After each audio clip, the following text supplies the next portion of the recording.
똑같은 한국 라면을 먹고 평온한 한국인 아내와 K 매운맛에 진땀을 흘리는 외국인 남편. 사실 이 라면의 스코빌 지수는 약 1000 정도로 풋고추보다 조금 덜 매운 수준인데요. 외국인에게는 기절할 듯한 매운맛이 한국인에게는 전혀 타격감 없는 모습. 어쩌면 익숙하기도 한데 도대체 우리나라 사람들은 얼마나 매워야 맵다고 느끼는 걸까요?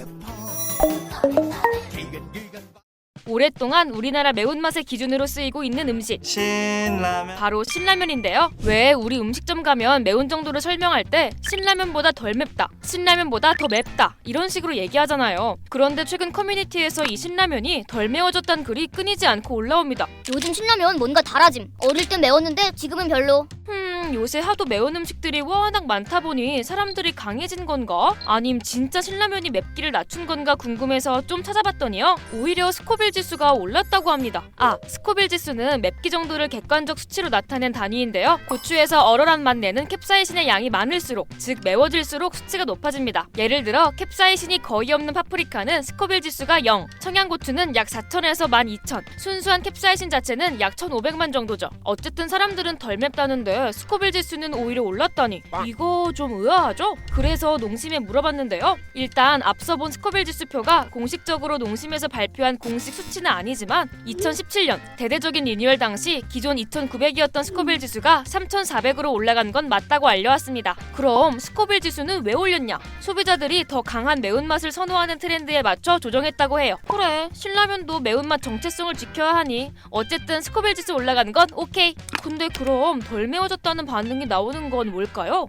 1986년 출시된 신라면은 라면업계 최초로 매운맛을 전면에 내세운 제품이었는데요. 당시 그야말로 눈물나게 매운맛의 신라면은 날개 돋친 듯 팔리며 오랜 기간 판매량 1위를 기록했죠. 그런데 그만큼 소비자들과 오랜 시간 함께하다 보니 소비자들도 그 특유의 매운맛에 익숙해졌다는 겁니다. 보통 우리가 매운 음식을 먹으면 입안에서 고온을 감지하는 수용체 TRPV1이 활성화되는데요. TRPV1은 우리 몸에서 통증을 느끼게 하는 단백질로 매운 음식을 계속 먹을수록 이 수용체의 민감도는 떨어진대요. 한마디로 매운맛에 점점 더 익숙해진다는 거죠. 또 여기에 신라면보다 더 매운 라면들의 등장도 한몫했는데요. 더 자극적인 매운맛을 경험한 소비자들에게 자연스럽게 신라면은 예전만큼 맵지 않게 느껴진다는 겁니다. 신라면이 뭐야? 매울 신자 써서 신라면인데 다른 것들이 너무 나오니까 이제 맵지도 않단 말이야. 솔직히 말 보통 맛이잖아. 그래서 신라면이 스코빌 지수를 올리긴 했지만요. 타사에 비하면 아직 낮은 편이잖아요. 명색이 원조 매운맛 최강자인데 스코빌 지수 확 더 높일 수는 없었을까요? 눈을 확 띌 정도로 확 바꿔버리면 사람들이 이거 왜 갑자기 매워졌냐, 왜 맛이 바뀌었냐 라고 할 텐데 조금씩 이제 바꿔서 소비자들이 즐겁게 즐길 수 있도록 하는 것은 제품의 속성에 대한 장기적인 전략이라고 보셔야 될 것 같아요. 네, 급발진은 없는 걸로.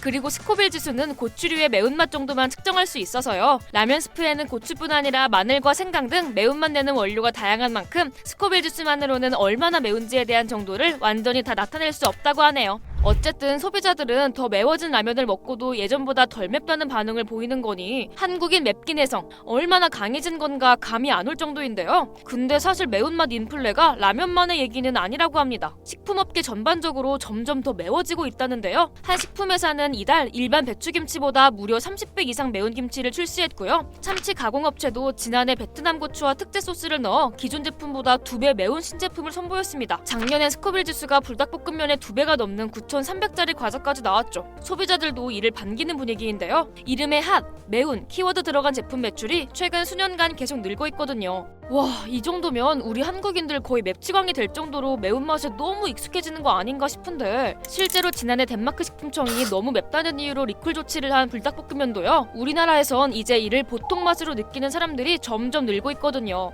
아니 근데 우리 민족 왜 이렇게까지 매운 걸 좋아하게 된 걸까요? 그래서 또 사회가 갑갑하고 어드벤처 할 수 있는 뭐가 없기 때문에 식도락 쪽에서도 어드벤처를 많이 하는 것 같아요. 그 다음에 그걸 약간의 경쟁까지도 하면서 더 극한에 도전하다 보니까 할 수 있는 최극단까지 가보려고 하는 그런 시도가 있는 것 같아요. 그런데 이렇게 강한 매운맛을 즐기는 것 우리 몸에는 괜찮을까요? 청각이라든지 굉장히 좀 자극적이기 때문에 평소에 위장장애라든지 혈관 질환 있으신 분들 드시게 되면은 여러 가지 합병증도 생길 수가 있고요. 또 하나는 매운 물질에 좀 알레르기가 심하신 분들 같은 경우는 호흡곤란이 와서 사망까지 갈 수도 있죠. 하지만 매운 거 먹으면 스트레스 풀린다는 말도 있잖아요. 실제적으로 스트레스를 잘 풀리지는 않고 오히려 이제 몸에 스트레스를 더 줄 수도 있거든요. 그러니까 일시적으로는 엔도르핀이 분비되면서 기분이 좋아질 수 있지만 결국은 스트레스 호르몬을 증가시켜 오히려 더 스트레스를 받는다는 건데요. 심지어 스트레스 받을 때마다 매운맛을 찾게 되면 매운맛을 느끼지 못할 때 오히려 무기력함까지 느낄 수도 있다고 합니다. 울적할 때마다 기분 전환용으로 땡기는 매운 음식. 하지만 매운 걸 너무 자주 먹으면 건강을 해칠 수도 있다고 하니 적당히 먹는 게 좋겠죠? 아무튼 오늘의 결론. 신라면도 매운맛은 강해졌다. 다만 우리가 익숙해진 데다 다른 음식들이 워낙 다 매워져서 잘 모를 뿐이다.